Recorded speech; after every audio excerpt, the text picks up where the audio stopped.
Welcome to Telangana software farmer. ఈ week video వచ్చేసి groundnut farming information. ఒక 2 టైమ్స్ గ్రౌండ్నట్స్ క్రాప్ వేసాం కాబట్టి సో మాకు ఏదైతే ఇన్ఫర్మేషన్ తెలిసిందో, ఎలా వేయాలి, సీడ్స్ ఏ టైంలో వేయాలి, ఏ సీజన్లో గ్రో చేయాలి, ఎప్పుడు హార్వెస్ట్ చేయాలి, ఈ ఇన్ఫర్మేషన్ అంతా ఇలానే అందరి దగ్గర నుంచి తెలుసుకున్నాము. ఫార్మర్స్ దగ్గర నుంచి కొంత చదివి తెలుసుకున్నాము. సో దాంతో ఒక 2 టైమ్స్ క్రాప్ వేసాము, హార్వెస్ట్ చేసాము. ఏదైతే లెర్నింగ్స్ మేము నేర్చుకున్నామో అవన్నీ కూడా మీతో షేర్ చేద్దాం అనుకుంటున్నాను. సో ఎవరైనా కొత్తగా ఫార్మింగ్ చేయాలి అనుకుంటే వాళ్ళకి ఇన్ఫర్మేషన్ యూజ్ అవుతుంది. యాక్చువల్గా మనం సీజన్స్ని ఎలా చూస్తామంటే in general winter, rainy, summer ఇలా సీజన్స్ని 3గా మనం డివైడ్ చేసుకుంటాము. ఇవి మనకు తెలుసు. కానీ ఫార్మింగ్ సైడ్ వచ్చేసి ఇవే సీజన్స్ని సమ్మర్ సీజన్లో ఏదైతే క్రాప్ వేస్తామో దాన్ని వచ్చేసి జైద్ అంటాము. వింటర్ సీజన్లో వేసేదాన్ని రబీ అంటాము. రెయినీ సీజన్లో వేసేదాన్ని ఖరీఫ్ అంటాం అన్నమాట. సో ఇలా 3 సీజన్స్ కింద డివైడ్ అయి ఉంటుంది ఫార్మింగ్. జైద్, రబీ, ఖరీఫ్. ఈ సీజన్స్ని బట్టి మనం సీడ్స్ వేస్తామన్నమాట. వీటి సీడ్ వేసే టైం ఎప్పుడు కూడా ఏ క్రాప్కైనా కూడా సేమ్ అన్నమాట. మీరు జైద్లో ఫార్మింగ్ చేయాలనుకుంటున్నాము, ఆ జైద్ సీజన్లో వేయాలనుకుంటున్నారు క్రాప్, దానికి అంటే సమ్మర్లో వేద్దాం అనుకుంటున్నాము. దానికి సీడ్స్ ఎప్పుడు వేయాలి అంటే జాన్ నుంచి ఫెబ్ మధ్యలో సీడ్స్ వేసేయాలి. ఒకవేళ మీరు రబీలో వేయాలి అనుకుంటున్నారు, అంటే వింటర్ సీజన్లో వేయాలి అనుకుంటున్నారు, అప్పుడు సీడ్స్ అక్టోబర్ నుంచి డిసెంబర్ టైంలో వేసేయాలి. ఏదైతే మీరు ఖరీఫ్ సీజన్లో వేయాలి క్రాప్ అనుకుంటే దానికి మాత్రం జూన్ నుంచి జూలై మధ్యలో సీడ్స్ వేసేయాలి. సో ఇది సీజన్ని బట్టి సీడ్స్ వేసే టైం అన్నమాట. గ్రౌండ్ నట్స్ వచ్చేసి ఆల్ ఓవర్ ద సీజన్ వేసుకోవచ్చు. ఇది సీజన్ డిపెండెంట్ కాదు. కాకపోతే సీజన్ని బట్టి ఆ క్రాప్ ఎంత మనం తీసుకోగలుగుతున్నాము, ఈల్డ్ అన్నది వ్యారీ అవ్వచ్చు. వింటర్లో వేసిన క్రాప్ చాలా బాగా ఈల్డ్ ఇస్తుందని విన్నాము ఫార్మర్స్ దగ్గర నుంచి. సో లాస్ట్ టైం మేము వింటర్లో వేసాము, ఈసారి రెయినీ సీజన్లో వేసాము.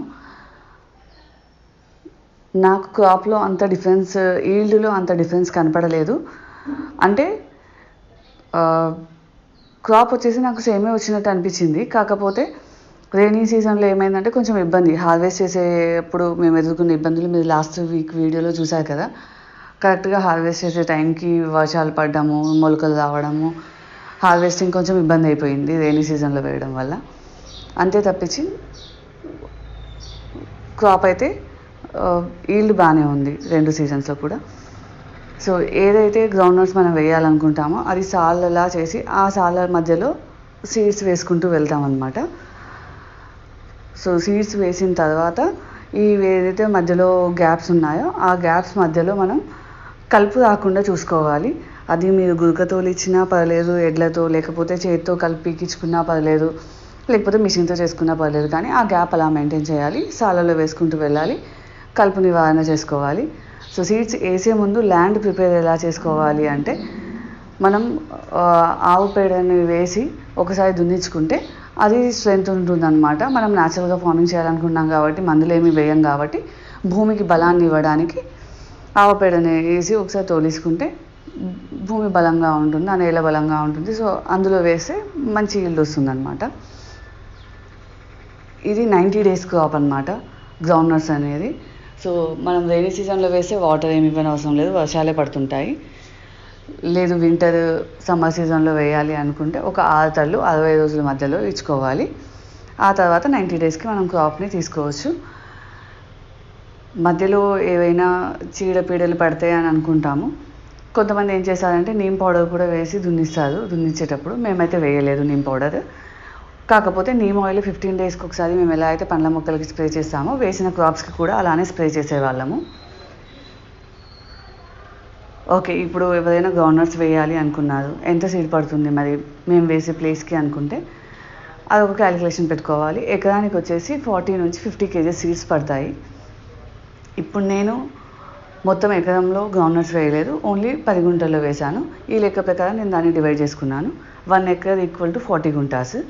సో ఎకరానికి 40 kg సీడ్స్ పడతాయంటే ఇప్పుడు నేను 10 గుంటల్లోనే వేశాను కదా, డివైడెడ్ బై చేసుకుంటే మనకు వచ్చేసి 10 kg సీడ్స్ పడతాయి అన్నమాట 10 గుంటలకి. 40 డివైడెడ్ బై 4 చేసుకోండి, ఎందుకంటే మీరు దాంట్లో ఒక వంతు 1/4 వంతు మాత్రమే వేస్తున్నారు కాబట్టి. సో 10 kg సీడ్స్ పట్టాయి నాకు 10 గుంటలకి. ఆ సీడ్స్ వేసిన తర్వాత అది చిన్నగా మొలకలు రావడం స్టార్ట్ అయ్యి అవి పెరిగి ఫ్లవరింగ్ అయ్యి ఆ తర్వాత మనకి 90 days ఎలా అయితే అవుతాయో ఆ ఆకుల మీద మచ్చలు రావడం స్టార్ట్ అవుతాయి అన్నమాట. అది కరెక్ట్ టైం, కొంచెం పండు బారినట్టు మచ్చలు రావడం ఇలా అవుతుంటుంది. సో ఇది కరెక్ట్ టైం అన్నమాట హార్వెస్ట్ చేయడానికి. కంప్లీట్గా అది ఎండిపోనవసరం లేదు, అలాంటి టైంలో హార్వెస్ట్ చేయాలి. Thanks for watching the videos. Please like and subscribe to our channel. మీకు ఇంకేమైనా ఇన్ఫర్మేషన్ నేను మిస్ చేశాను అనుకుంటే ప్లీజ్ కమెంట్స్లో తెలియజేయండి, అందరికీ కూడా యూజ్ అవుతుంది. Thanks for watching the videos again.